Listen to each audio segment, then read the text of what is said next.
The February 27, 2025 meeting of the Bloomington Historic Preservation Commission to order. Would you call the roll, please? Yes, so Duncan Campbell, Here. Jack Baker, Here. Karen Duffy, Here. Jeremy Hackard, Here. Ernesto Castaneda, Here. Reynard Cross, Sam DeSolar, Here. Melanie Dusner, Here. Elizabeth Mitchell, Daniel Schlegel, Here. 8 present. We have quorum. All right. Do I have a motion on the minutes? I have an edit. You have an edit? On page 5, for the nomination for vice chair, that was seconded by Reynard Cross, not me. That's it. With those corrections, do we have a motion? A motion to approve minutes from last year. Do I have a second? Second. Thank you. Okay, there's a motion on the table to approve the minutes with the edit on page 5. We'll go ahead and take that vote there. Duncan Campbell? Oh, I beg your pardon. This will be for voting members. Duncan Campbell and Jack Baker are non-voting members. Oh, Jack. And I beg your pardon. Yes, thank you. It's been a little bit since I was here. So non-voting members are Duncan Campbell and Karen Duffy. So for voting members, Jack Baker, Yes. Jeremy Hackard, Yes. Ernesto Castaneda, Yes. Reynard Cross, Not here. oh, not here, Sam DeSolar, Yes. Melanie Dusner, Yes. Elizabeth Mitchell's not here, Daniel Schlegel, Yes. and we've got 1, 2, 3, 4, 5, 6 yes votes to accept and approve the minutes from February 13th. All right. So longtime members of the HPC might notice that we're doing things a little bit differently. So bear with us. We're trying to make everything a little bit more streamlined and organized and all of that. So at this point, we've got 3 items that we're going to discuss later in new business. The appointment of the Historic District Committee. We're supposed to have a standing committee of 3 voting members to be on that. We'll cover that under new business. Statement of order and decorum to describe, I'll get into that in a minute too. And then the streamlined process for consideration of a petition for COA. Bernard Cross just entered the meeting. Do we have any other items to add to new business? Okay, hearing none. I'm going to read, let's see. As I mentioned previously, under new business tonight, we're going to be discussing this procedural statement I'll be reading right after this. It stems from a desire to help petitioners, members of the public, and commissioners become more clear on the process we go through at each meeting. We hope this will be helpful in clarifying how these meetings work, make them more efficient and effective uses of everyone's time. We plan to read this statement or a similar version after we hash it through in new business prior to the introduction of certificates of approval and demolition delays.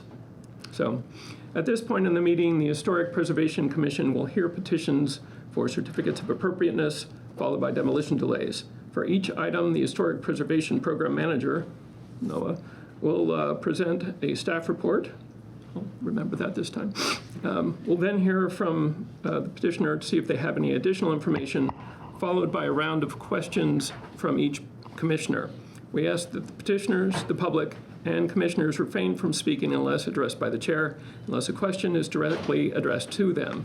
If a member of the public or a petitioner wishes to comment, please raise your hand until recognized by the chair. Upon completion of public comments, the chair will entertain motions from the commissioners regarding the relevant certificate of appropriateness or demolition delay.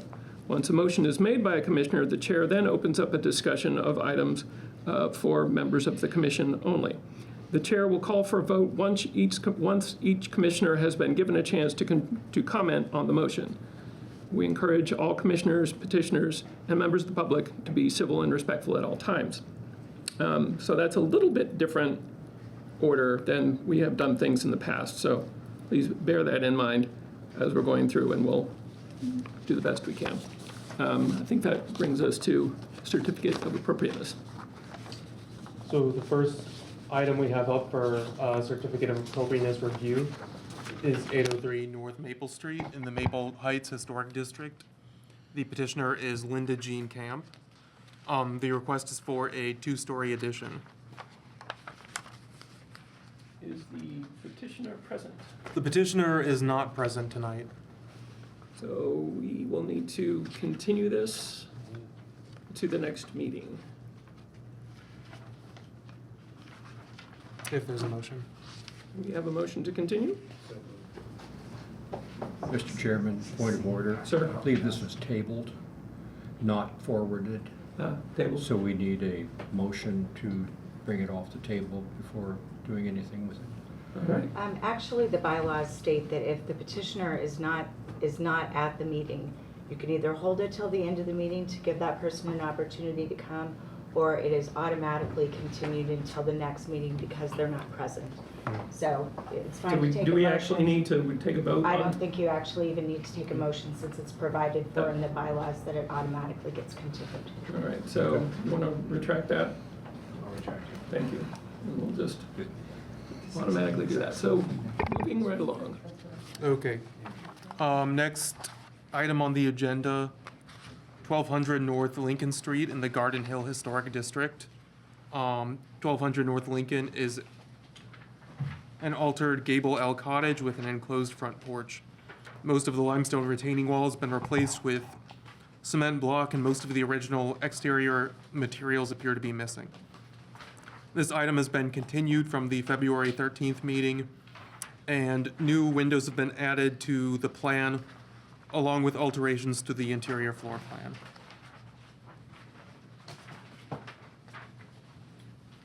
As you'll see here.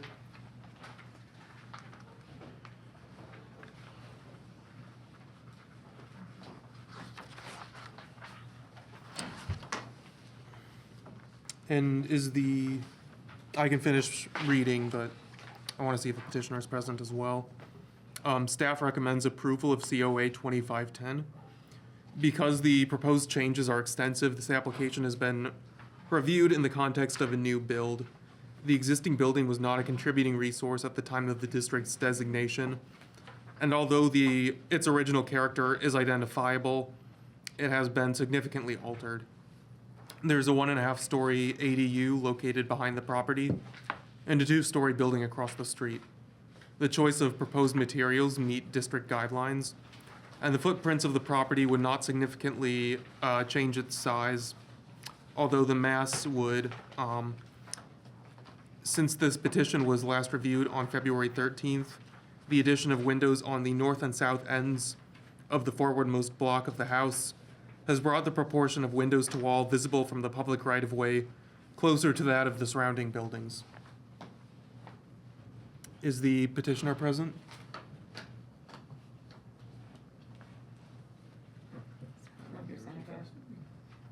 Since the petitioner is not present, we can either kick it to the end of the meeting after new business or automatically send it on to the next meeting.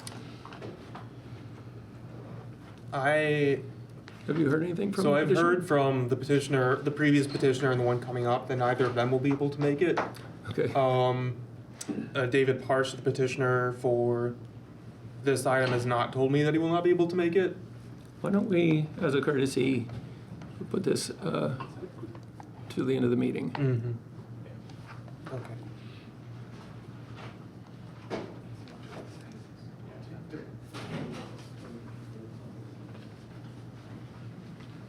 I just want to make sure that people got the packet for this, right? Yeah. Yeah. Okay. We do have a BR that's just been admitted via BR. Zoom. Okay. I'm gonna see if I can chat them to see Mhm. who they are.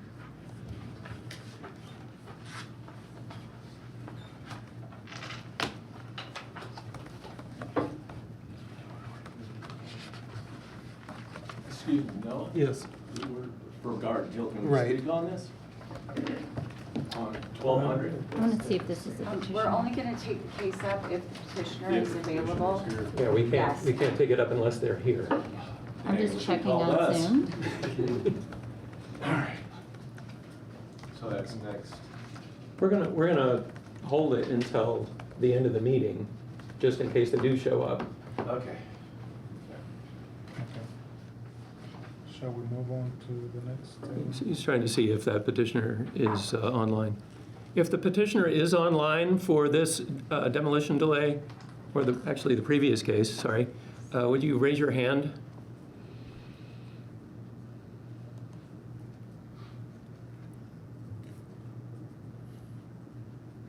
Does not look like it. I don't have any response, just asking if they could provide their name and their involvement. They can obviously be on via Zoom as an observer spectator. Mhm.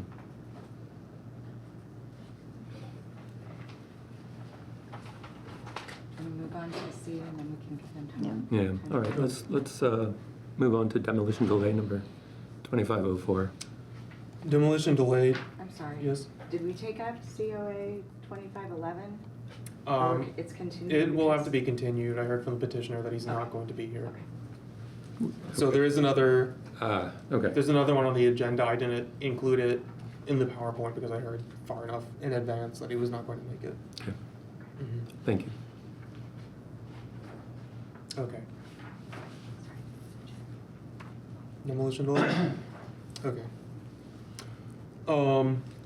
The one demolition delay that we have for tonight is located at 1108 North Woodburn Avenue. So this is a property that is not in an existing historic district. The petitioner is Value Built Construction, and the property is a slightly altered pyramid roof cottage circa 1900. The start date for the demolition delay period was January 30th, 2025. 1108 North Woodburn is a pyramidal roofed cottage with a front gabled L and a 2/3 screened front porch. The house first appears in city directories in 1916 under the ownership of electric company foreman Vint Vines. In 1930, the property was bought by Milford Chitwood, a carpenter and former farmer, and his wife Myrtle. After Milford's death in 1935, Myrtle remarried Jason Payne, owner of an Ellettsville grocery. Jason died in 1945, and Myrtle rented to IU students until she sold the house in 1955.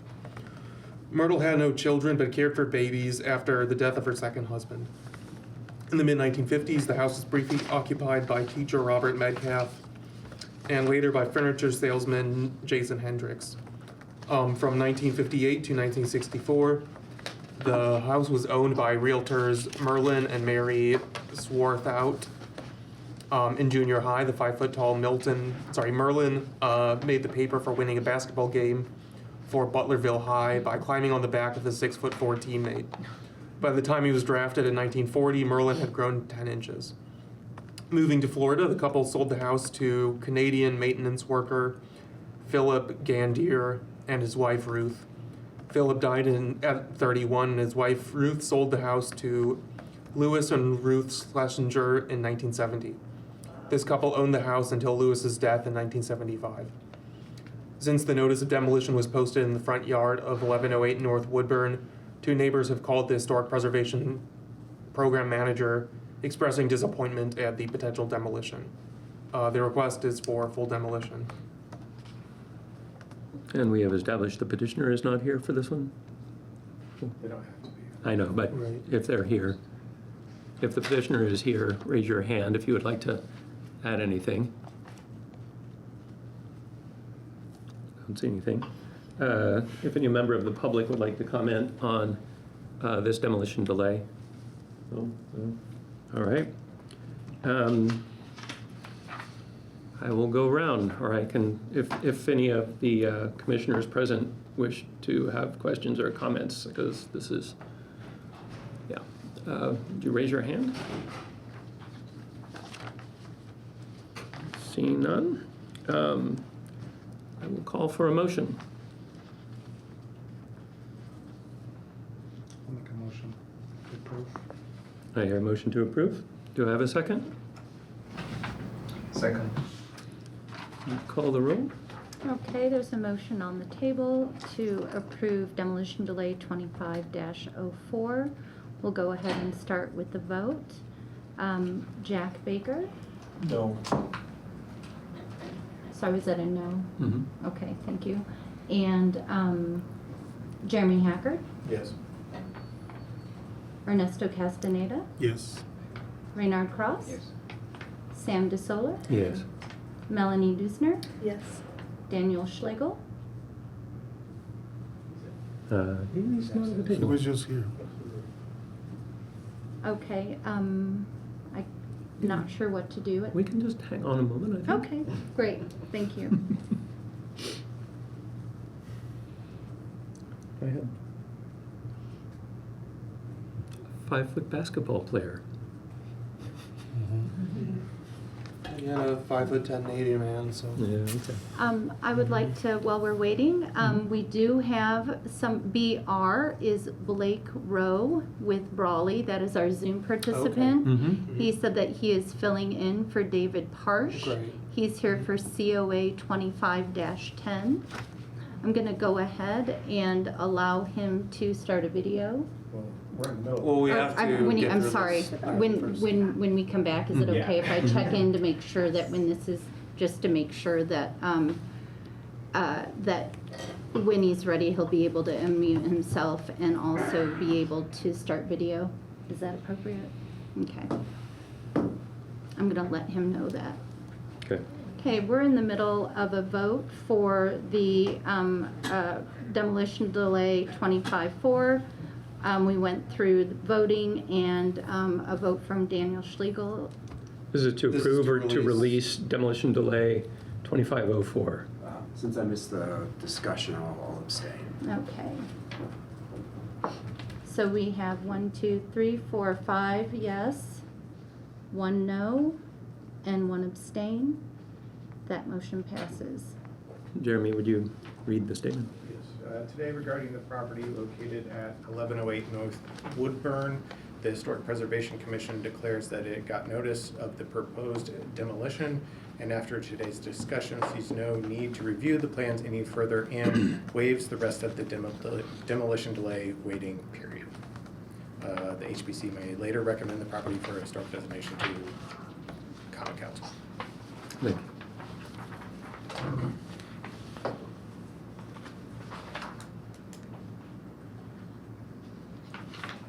All right. Since the petitioner is here for COA, it's 2510, yes? Yes. Do you want to, you've already presented that, haven't you? I've already done the staff presentation, so. I guess we can The hear. petitioner can move on to their comments. Yeah. Does the petitioner have anything to add to, did you actually hear the presentation? And if so, did you have anything to add to Noah's presentation? Hello, can you hear me? Yes, sir.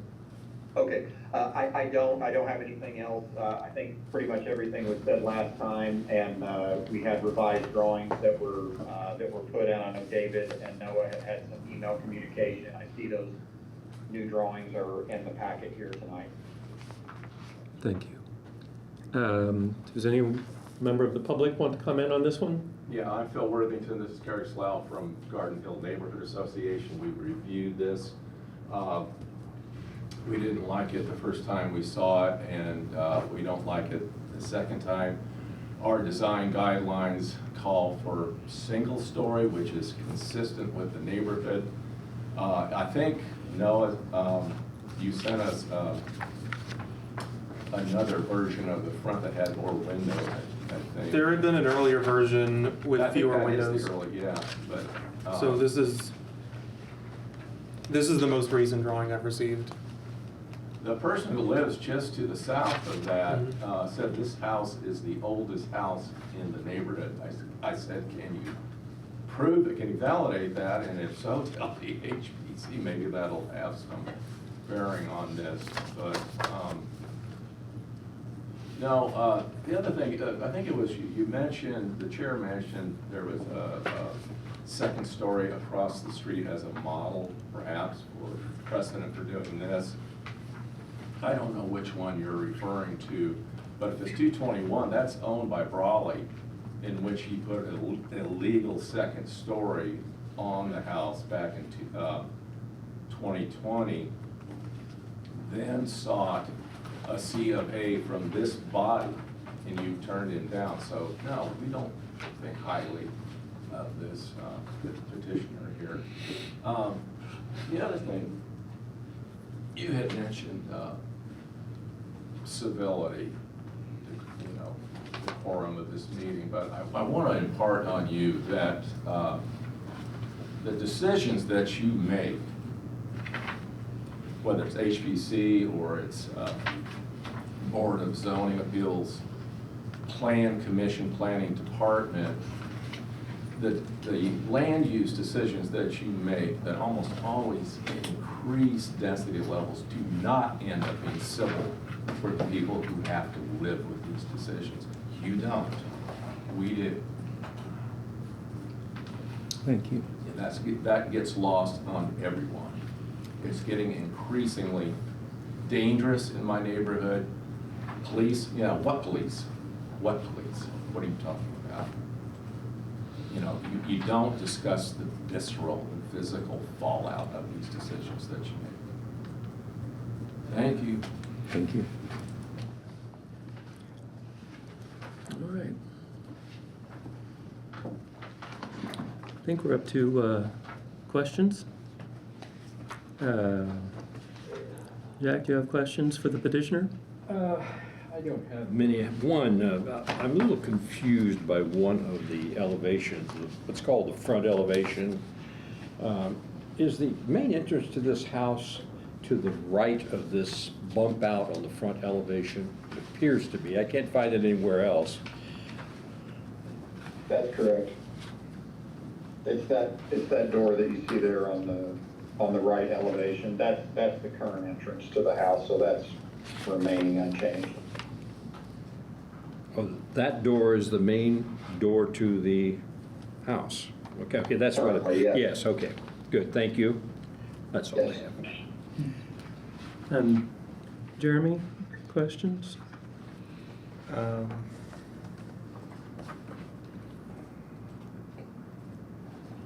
I guess in terms of Noah, for the neighborhood guidelines, is there, I guess what I was seeing in the packet, there's nothing that explicitly says something about no two-story buildings? It doesn't just say is. that, but it does have parameters. Yeah. Which we'll get to.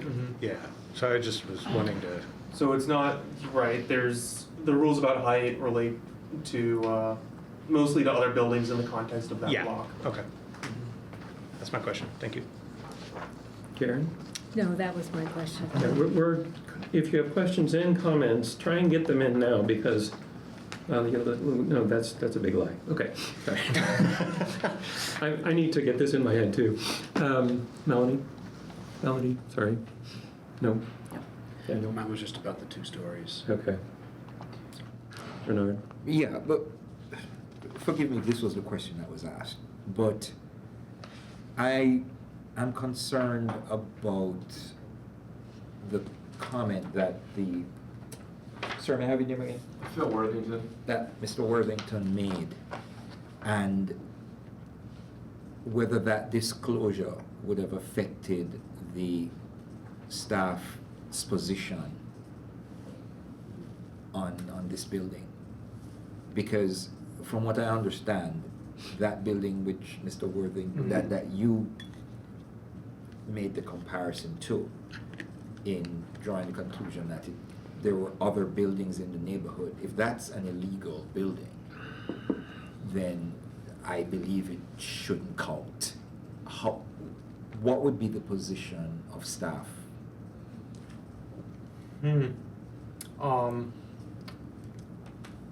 Right, it certainly doesn't seem fair to consider something that was done without commission approval as setting a precedent for the rest of the district.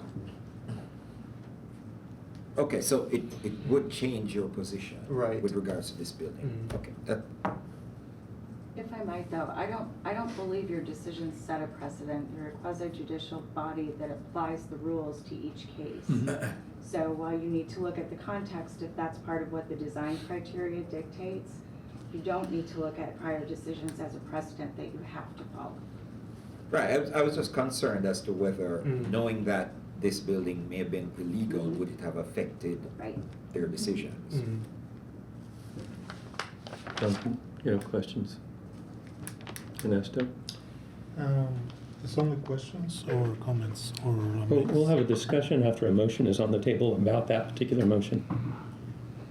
So it is only questions. That's the idea. I do have a question. Contextually, Noah, Mhm. do we have houses that are next to this project that are at this height?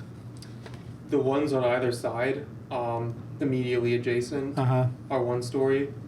There's a 1.5 story, I think ADU behind it, which is slightly taller. It has a sort of steeply pitched roof. Mhm. So that's the immediate context, and there's the one that Phil had mentioned across the street that has a 2nd story that had been added in recent Mhm. years. I'm just reading here the guidelines, and it talks about height and setbacks. When you have contextually houses that are the same height, it's you can make your case of building something like this. However, when you don't have contextually references of a 2-story, is this? I'm heading that way. I'm just making my case. If you don't have contextually houses at this height, can you build this house as it's been presented based on the guidelines shown here? Referring to the highest and lowest contiguous buildings on the block. Yeah, it says here height and setback. A new house which is taller than the house next to it must be set back further from the side property line than existing houses. So it is set back further on the north side because there's an alleyway between this house and the house to the north. To the south, I would have to pull up a picture of the site to see. Okay, that's my question. All right, I've got a question for the petitioner. At the last meeting, I requested a site plan showing where this house was relative to the property lines and hopefully the adjacent houses. And I didn't see one in the packet. Did you have one of those submitted? Noah, I believe I did see an email from David to you that had that site plan with setbacks of all 4 directions around this house. Can you confirm that was received? I can check. Well, if it was after the packet was made. Well, it depends on when it was, which will change the motion. Let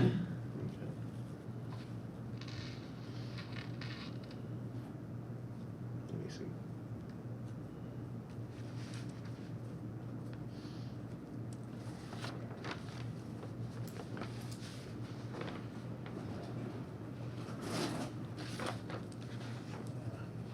Yes, I have the site plan here.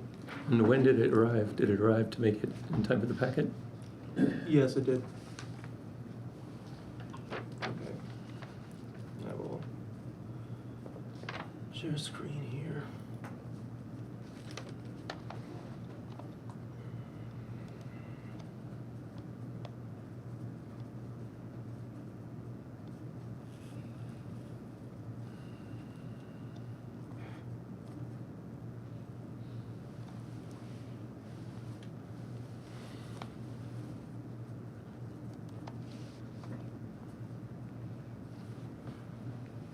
Okay.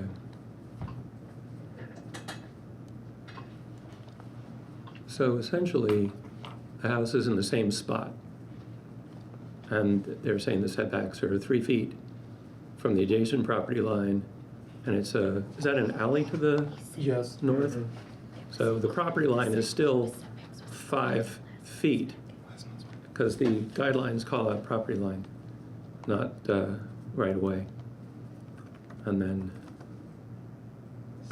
it's 11, is that 11 from the front porch to the other property line? 11.72? Thank you. Well, given that, do I have any further questions from the commissioners? Yes, so the 1.5-story building, as we're looking at the house, is that the one to the right? Right. Okay. And that's an ADU, I believe so, yes. but it's on a different property. Mm-hmm. Yes. So is it, to which building is it an ADU to? Chair, may I add something here? Do you have a, Yes, I'm Gabriel Holbauer with the Planning Department. yes, sir. Under zoning, that's considered it's a multifamily use, so it's a multifamily structure joined with the parcel to the front. Together they are one zoning lot that is a multifamily use on it. So treated as one lot. It's treated as one lot with the one to the south. Which way is north on this? Sorry, North down. is With the one down. So that ADU to the east belongs to the property immediately to the south, not to the, it's not related to the property we're talking about. Correct, although I believe, Mr. Rowe can correct me if I'm wrong, I believe it's the same ownership. But looking at it, the lot that we're looking at is only this little guy and then the property to the east, which is a longer It's a different one. property. It's a different property. Yeah. Thank you. Okay. Are those red lines property boundaries? Yeah, that's their intended to show. Okay, so each rectangle is a separate property, separate and Lot. discrete property. Sometimes there are errors, but generally speaking, yes. Okay, and are we still using the term ADU to describe that building? This would not meet the definition of an ADU under the UDO, the Unified Development Ordinance. Right. So in that sense, it is not an ADU. So If it's you a- want to call it that, that's fine with So me. it's a separate standalone building on its own lot with, It is joined with the lot immediately to the south down from it. But it is as a- one zoning lot. But we aren't looking at that as, I think for me, the way I look at it is like those two rectangles with the ADU and the property below it, that's a lot. So, sorry, this is maybe, I'm not sure if this matters here, but the UDO has something called a zoning lot, which is a collection of more than one discrete lot of record that are treated together as one lot for zoning purposes. And this is a case of where we have that. I'm not sure that really matters for this because this particular request is for one lot that's its own lot that's not technically connected with the other ones. Okay. But it just happens that it's next door to one that is linked together. I think, Would it be fair to say that that is a lot made up of multiple parcels? That would be a good way to put it, yes. Does that make more sense? yeah, but the reason I'm asking is I'm not certain whether the issues of setback and mass and all of these things relate the same way to a main structure as it would to an ADU. Mm-hmm. It would. No, I'm just acknowledging what you're saying. Right. Right. So if there was a building with an ADU, would we consider the size of the ADU in terms of mass, for example, with regards to another building on another site? Would we consider main building to main building as opposed to some disproportionately large ADU to main building? Mm. And that is why I'm trying to figure out whether this building is an ADU with a main building or it's its own standalone building on a separate lot, which for purposes of mass and setback is its own unit. And that's why I need to know what this story-and-a-half building actually is. Because I need to make sense of it with regards to the guidelines. If I could, under the UDO, it is not an ADU, but the UDO is not the district guidelines. And if the district guidelines want you to treat it a different way, please go by the district guidelines. Well, the district But guidelines describe contiguous buildings on a block. This is on an alley, which is treated differently in the guidelines. And then also on the site, height and setback, we're getting into discussion, but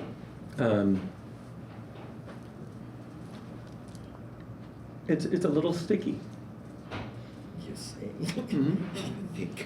I think thinking about the intent of the guidelines is important. It's always important, but I think it's even more important in this case. Jeremy? Just for the guidelines themselves, are we talking about like the height is all of the buildings that are there, no matter if they're historical or not? Or are we only supposed to consider the historic buildings in the district for the height? The way I Like read, contributing versus non-contributing buildings within the district. the way I read the guidelines, it doesn't talk about whether they're contributing, whether they're historic. It talks about existing. So, but it also says existing houses, which I think is where your sticking point is. And it's an ADU. Is an ADU a house? I think that is what your quandary is. At this point, I would ask if we have enough meat to chew on for someone to make a motion. And then we will discuss it. Just for clarification. Yes, sir. The house with all the yellow lines, Mm-hmm. that's the subject house. Yes, sir. Yes. And that ways north. Yes, sir. So the building that we're now describing as the ADU is the one south. No. It's the one Right. East. east. That one. Okay, gotcha. Thank you. Need a laser pointer. No further questions. Can I say something before we go into discussion mode? Or that Especially if it's a motion. No, I'll save it for the discussion then. If I hear no motions from my fellow commissioners, I will make one to deny. I second that. Second. All right, discussion.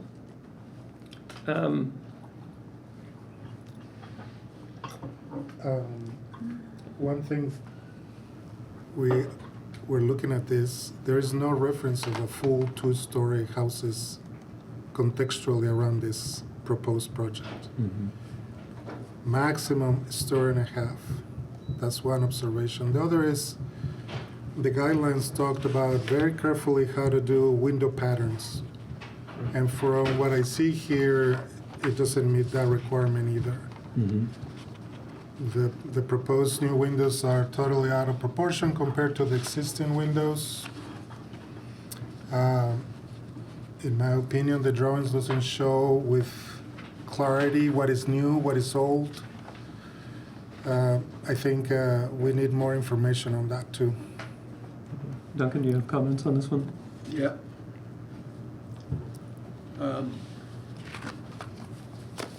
First of all, let me just, in general, I think we require site plans.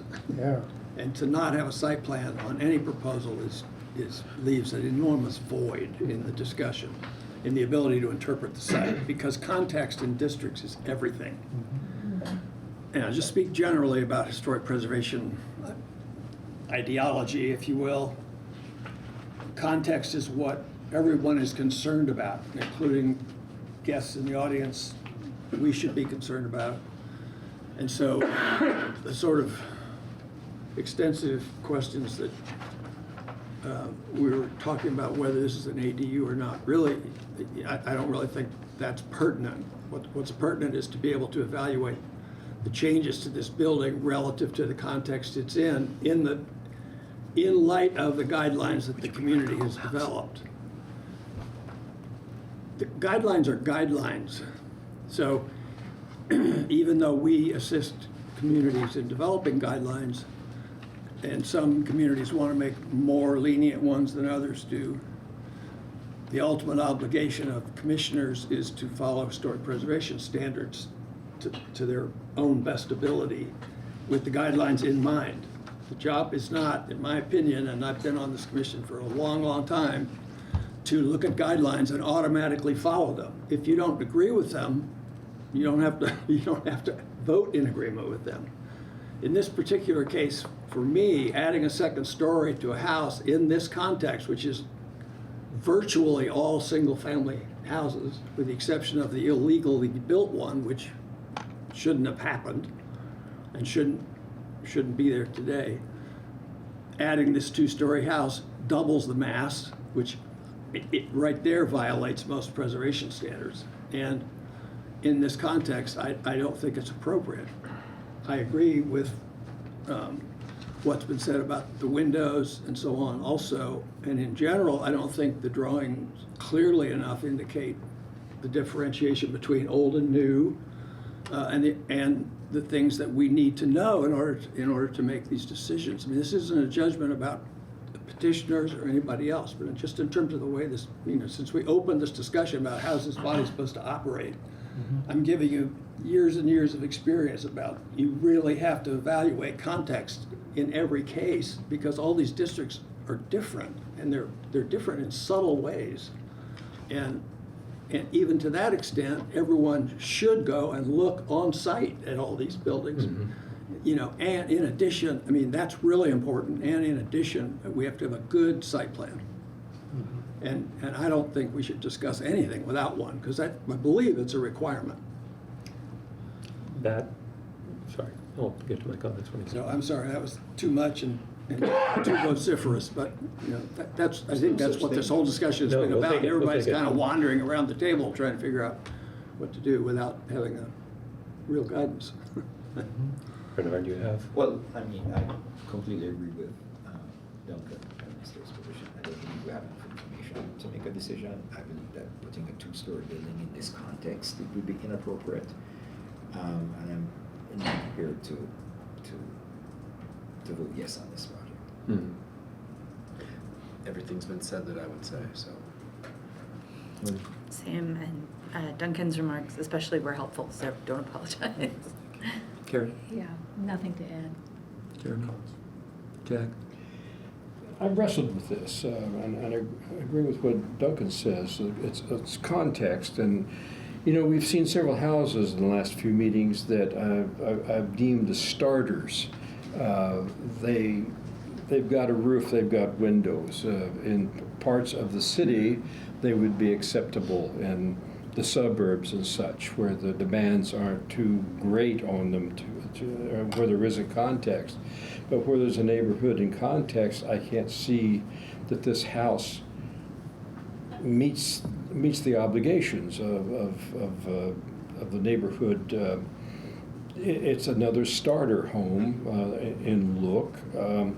It's got windows, it's got doors, but does it match or even become any way similar to houses in the neighborhood? And my inclination is to say no, it doesn't. It needs work. It needs a lot of work if it's going to meet neighborhood requirements. So my inclination is to vote yes on the denial. Would you bring up the street view for me? And just sort of pan around, and so we get some idea of what we're talking about here. So that is the illegal one that we're talking about? And then the one down the street there was built before the district. It was built before the was district? designated, right? Yeah. So here's the immediate context. Yeah, and on the block it says, so within that block, you got one story, subject house, and then go down the street a little bit, down Lincoln a little bit more.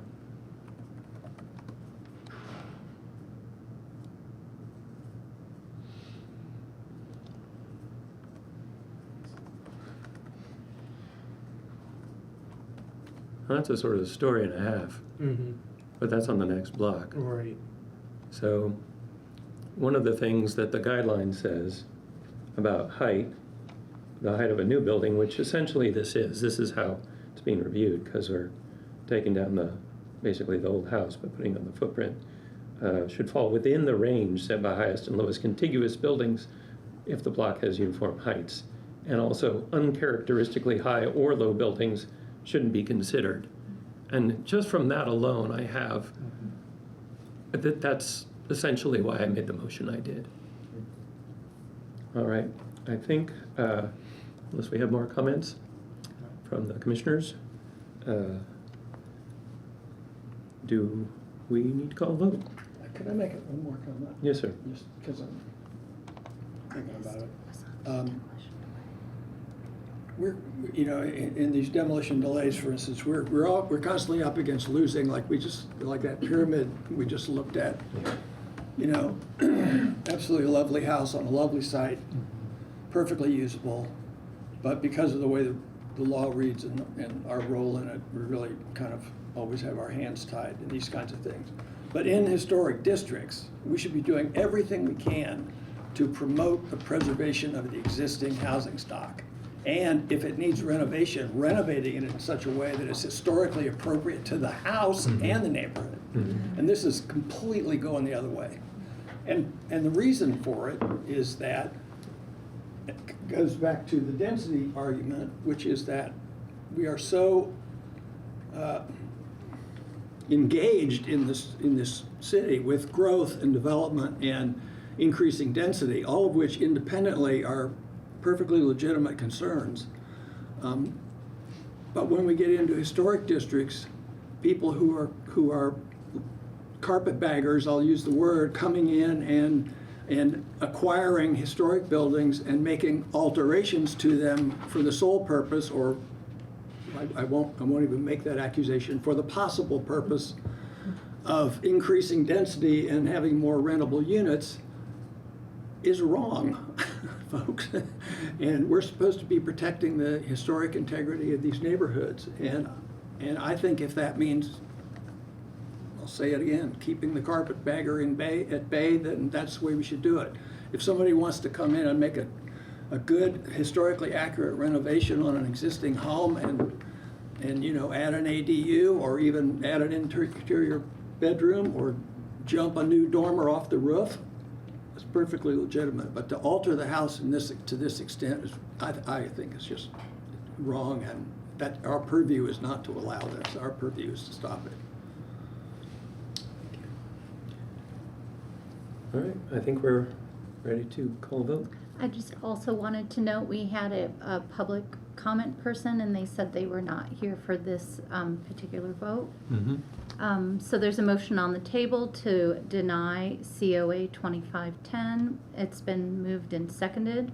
We'll take a vote now, clarifying that a yes vote would be to deny the motion. Jack Baker, Yes. Jeremy Hackard, Yes. Ernesto Castaneda, Yes. Reynard Cross, Yes. Sam DeSoler, Yes. Melody Dusner, Yes. Daniel Schlegel. Yes.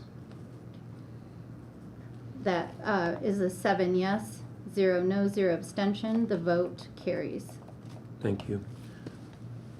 Thank you for coming in. Thank you very much. I have a question. The person that was here for the demolition delay. However, they joined in after the vote was taken. I'm not sure to comment or anything like that, other than to inform them. What the result of the vote was. It's public, and if you want to put it in the comments, I Sure, don't see a thank problem you. with that. I appreciate it.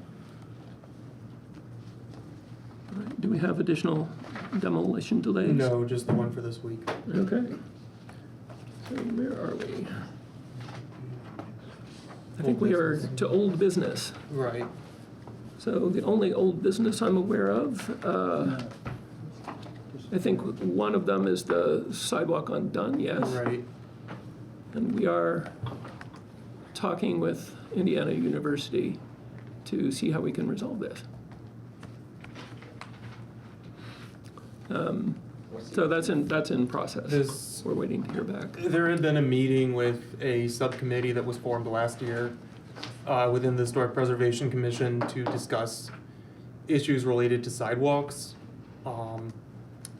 That subcommittee and myself had a meeting with the adjacent property owner as well as the city streets department to discuss several options for how to make the adjacent property more accessible. which currently has a locally listed flagstone sidewalk in front of it. Several options were discussed. One of the possibilities being moving the pavers to what was then the grassy margin next to it, and moving, some of the signage and other things that were in the way. There were some other options that were also discussed. Then the work was completed without the potential applicants first filing for a COA. So what did they do, just pave over those stones? So they installed a new sidewalk, Oh. cement sidewalk next to it. Oh, gotcha. Took the stones, put them in the margin, and then sort of laid a bed of gravel. And who did that? That's not. This was city street division. So we're figuring out what happened. Mm-hmm. Can the city do that? Just seems like something that instinctively you just probably wouldn't do.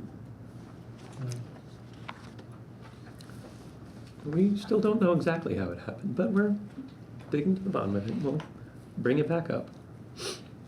We have other old business? Nope, new business. New business. I think I had 3 items at the beginning of them. The first one was an Historic District Committee, which is part of our writ on the Bloomington Municipal Code.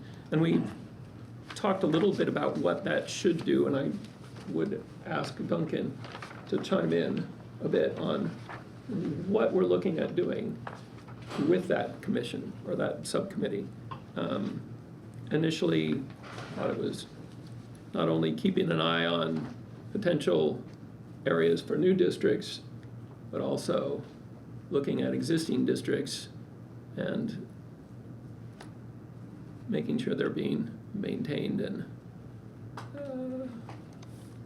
what all would you say that this standing subcommittee might do? Yeah, I don't know that we've ever effectively monitored historic districts. Mm-hmm. I mean, that was way back when, one of the tasks of staff, but that was when there were 1 or 2 or 3 districts. It's kind of daunting. And it's overwhelming. I mean, which, don't get me started on needing more staff, but to really completely take that take on that responsibility, we would need help, and either interns or some other people that staff could direct maybe. And then the other side of it is to be constantly being aware of what other areas. I mean, the term is come into significance as time is passing. Okay, so that I think we were doing that fairly well with the one mid-century modern district that we have, and so that has created a whole other, the whole mid-century phenomena has created a nightmare for preservation worldwide, just because there's so much of it, and a lot of it's great and a lot of it's not. You can't just kind of say, is it old enough? It's just a much more complicated issue, and the contexts are different, street designs are different. It's partially suburban, it's partially countryside. It's just really different than an urban setting. So, but I think that's the responsibility that we have is to always look at those areas and also just look at what's endangered, because the dangers come along. They're not always there. So if a neighborhood is doing just fine and there's no real threat to it, and there's no particular concern, and nobody comes to us and says, you've got to protect this, then I think neighborhoods do just fine without being designated. But designation is a protection. It's a regulated protection. We're a regulatory commission, and it's daunting. I mean, to be able to, you could have a subcommittee that was working 30 or 40 hours a week. This is as much as, as much as you can give. kind of commission or committee. So it's, committees have never worked that well just because the tasks are so great. But I'll just, I'll say that I'll just tell a little story, and not to beleaguer everybody, but when we passed the preservation ordinance, I think Mayor Allison was the mayor, I know she was. And we were before city council to get it approved, and we'd had the first, maybe even the second reading. And Mayor Allison asked if I would come in. I was on the commission. She would ask if I would come in and talk to her. And she wasn't against it or anything. She was favoring it, but she said, but I do want to ask you, like, what kinds of things do you think are coming down the line for preservation in Bloomington? And I said, well, we're going to need a paid staff person. And she broke out laughing. I mean, that was her immediate response. It was just involuntary, like, ha, like that'll never happen, Well, here we are, for years we've had paid staff, but we haven't fully adapted to the charge because there's just so many more districts and so many more threats of all kinds, not just developers, So, I think there's some way this committee might just take a look at the whole issue, the whole problem of what we're up against, look at the very large context and try to make recommendations, because like demolition delay is one issue. We're just throwing away perfectly good buildings. Every other week. And I think if you went through this community one by one and asked people if they thought that was the right thing to do, most of them would say no. But we don't even talk about it anymore. I was going to say to Noah, I'm happy to know how many people lived in this house and who they were, but I want an architectural description and a context also. But I know that I know where it's happening. Yeah. I know it's going to go because we don't have any real choice. Jeremy, you had your hand up? Yeah, so I think one of the reasons for bringing this up is this particular historic district committee is called for in the rules and procedures for the commission itself, and it lays out some of the duties. There's 3 main duties that it lists. It's review applications for historic districts submitted by property owners for consistency with guidelines and standards.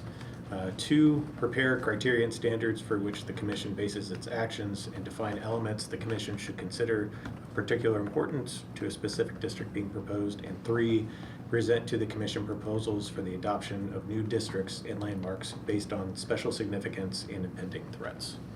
So that's kind of what that committee is supposed to be doing. Yeah. What do you think the criterion item was? Because the criterion are all in the issue in the ordinance. This was in it's the HBC rules and procedures document that we have up on our website. That's where those specific things are. I mean, the new district survey, and that makes a lot of sense. Yeah. And I've served a good bit on design or guideline review committees. And having that body have sort of a panel of people who can look at that would be quite good. I think, you can bring into this as much as we can. And it also says it has to be 3 voting members? Comprised of 3 voting members. I don't think there's anything against non-voting members tagging along, contributing, and I would encourage that. But I was hoping for some volunteers for this committee. Anyone? Is this separate from like a guideline committee, like helping people do guidelines, or do you think this is also a job that this committee ought to do? I think that, according to the document that lays it out, that incorporates a document review or a guideline review. Yeah, prepare criteria and standards for which the commission bases its actions, define elements the commission should consider of particular importance. Yeah. So, I mean, I'm happy to do that as well. So we have 2. One more. Anyone? Daniel? Thank you. If anyone else wants to jump in, I'd be that was happy your to do it chance. as a non-voting member, just as an advisor. Okay, so if anyone else wants to be put on the list for when we get together, we'll talk about this probably after the meeting so we don't drag everybody else through it. But we have you, me, and Daniel Schlegel on that committee. Okay, and then the last item on new business was streamlined process for the consideration of a petition or COA. You mean in terms of? Right. This was on the, so you want to, Well, we used it today. okay. I mean, basically, having a more formalized process where we ask the petitioner first and then the neighborhood and the public, and then the commission actually makes its comments and has its discussion after the motion is on the floor, in an effort to try and keep everybody focused on what you're here to do, which is to really decide if the case meets the criteria for the neighborhood and the standards that you are using to apply with each individual case. So it's not much of a change except for the sort of the open comment where there's back and forth between people. That's sort of the piece that seemed to get a little bit unruly. And so by having the chair, having people address the chair, having a more formal process of when different groups of people or different stakeholders have an opportunity to speak, and then having Q&A from the commission prior to taking a motion so that people can ask any questions that they want of anyone who's spoken, the public or the petitioner, and then having your motion and having the deliberation on the motion be among the commissioners. At that point, unless you needed some kind of technical clarification from someone, there would not be any more discussion with anyone beyond the advisory and the voting commission members. We're just trying to rein it in. So, I mean, I think this is going to take a few meetings for us to sort of get there. At this point, if anybody has any sort of knee-jerk reactions or thoughts, Makes sense. That's the way Plan Commission and the Yeah, other the commissions commission work.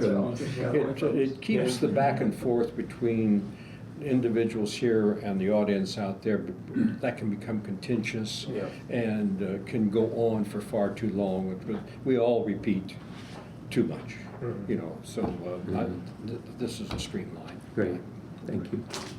Having said that, this is the other thing that's new for me. I think I can make a motion to adjourn. Oh, If I may. You may. I'd like to know what happened to a lot of those old business items, like people who have had violations. I know there was a. So you want to report on those Probably for the violations next and the meeting, consequences? yeah. Right. I mean, there was this guy with the pillars. Have those been fixed? Yes. Or Okay. things? It would be nice to get a report, and I would appreciate it if maybe once every 3 or 4 meetings or so on, it was fixed that under the old business heading, so to speak. Right. That if it comes up every meeting, then it doesn't. 2 years from now, somebody doesn't go, hey, what happened to that house? I mean, you can also miss a meeting where we reported back on it, so if we, Yeah, I was integral to the columns thing, so I know what happened, but I mean, even if the response is no change, it should be there that we check off every 2 weeks just to see what's happening. Okay. In that spirit, we're still waiting on tiles to get installed in the apartment building. Okay. Duncan? Just to get back to what we see when we sit down or what we get in the packet, we used to get the application that the applicant had actually filled out. Right, the COA application form inside. I like that. I like that too. Because that's describing in their words what they're after, and I think that's a good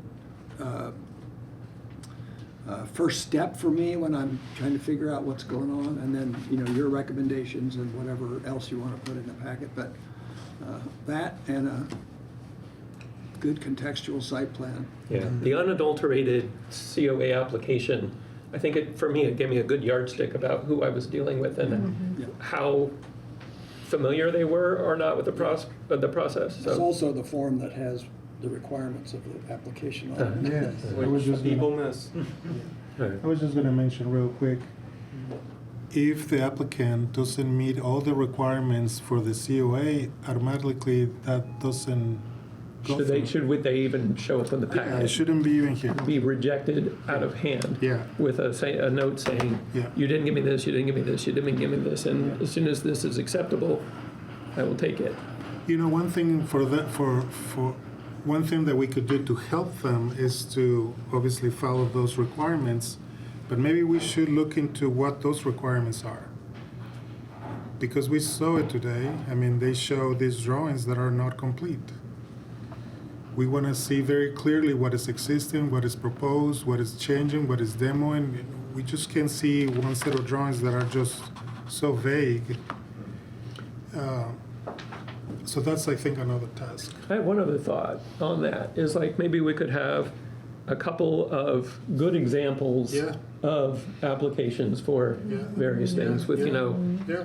but redacted the address or whatever, or have people who What to expect. have submitted stuff before. And so they have some idea of what we're looking for. We do that a lot for grant programs, say universities and stuff, and you can request an example, and those are exceedingly helpful Yeah. when you're Yeah. putting your things together. I mean, we're trying to Well, all help the them not examples are come here public. twice. If somebody asks for. No, that's true. I mean, anything anybody submits to this, it's But we public. can point to like one or two that are like, Yeah. this was Exemplary. approved, and Yeah. this was great, and Yeah, that would be helpful too. yeah, And minimize strife, probably. yeah. All right, any further commentary? No. All right, there was a motion to go home on the table. Daniel seconded, call the roll. Aye. And that was Daniel. I think you just adjourn it, Sam. Yeah. That's, do we actually need to call roll to go away? It's a little redundant, but Robert's rules does say you take a motion. Okay, so, Ayes and nays. All right, we can just do a show of hands. Who wants to go, you know? Yeah, who wants to go home? Everybody wants to go home. All right, who wants to stay here? It's unanimous. Thank you all. Thank you.